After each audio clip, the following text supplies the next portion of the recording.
Dere skjønner Amanda? Nei, Bettina har blitt syk! Men det gjør ikke noe, for jeg har fått en verdenskjendis her i dag. 912 000 treff på YouTube. Det blir som Hollywood, Bollywood og Beijing på en gang. Ta vel imot direkte fra Sverige, bloggeren Amanda. Ja, bloggeren. Vi har vært så heldige å skulle få lov til å intervjue Amanda i dag. Så, hvordan er det å være kjendis?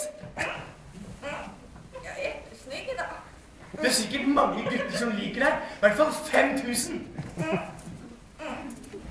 Jättesnygg. Klarer ikke å si noe annet enn All denne ungen har gjort så jeg har fått migrene.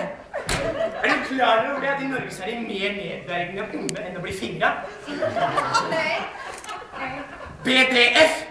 Benekter du fakta? Det er mer nedvergende å bli potet av ulveflokk.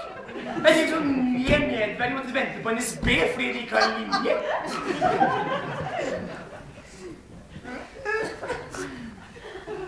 Jeg savner Bettina, jeg. Ha det, bloggen!